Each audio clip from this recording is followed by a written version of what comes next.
তোমরা কি জানো আমাদের উত্তরপাড়া থেকে ভোটে এবার কে দাঁড়িয়েছেন? প্রাক্তন এনএসজি কমান্ডো, তার নাম দীপাঞ্জন চক্রবর্তী। অনেকেই হয়তো টিভিতে দেখেছো, আমিও এতদিন টিভিতে দেখেছিলাম। সেদিন হঠাৎ উত্তরপাড়ায় ওনাকে দেখে বেশ ভালো লাগলো। খুব ভদ্রস্থ ব্যবহার, কিন্তু তখন উনি একটু অসুস্থ ছিলেন, তাই তিনি গাড়ি থেকে নামেননি।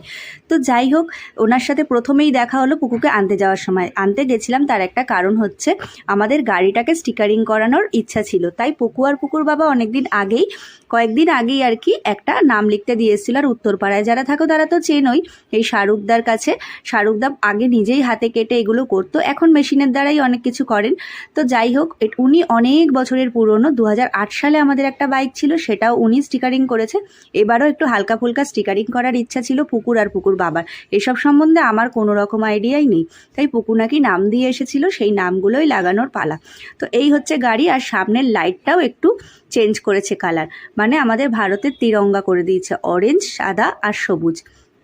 দেখতেই পাচ্ছ পুকুর নাম লাগানো কমপ্লিট হয়ে গেছে। তোমরা কে কে বাইকে এরকম নাম লাগানোর জন্য একদম উৎসুক হয়ে থাকো অবশ্যই জানিও তো। পুকু তো বিশাল আনন্দ, দুটো নামই তার, ভালো নাম ডাক নাম দুটোই। আর এখানে শাহরুখদার নাম্বার রয়েছে, যদি কেউ গাড়িতে নাম লাগাও উত্তরপাড়া বা কোন্নগর হিন্দমোটর কাছাকাছি যদি কেউ থাকো অবশ্যই যোগাযোগ করো। আর হেলেরা মোটামুটি যাদের বাইক আছে তারা এক নামেই শাহরুখদাকে চেনে। নামটাও যে শাহরুখ, না চেনারই বা কী আছে। তাই হোক, প্রথমে দেখছিল যে সাদা আলোটা ছাড়ার পর ওখানে যদি কিছু না লাগায় অনেক বেশি একটু আলো লাগছিল, ভেবেছিল সাদা জায়গাটা খালি রেখে দেবে।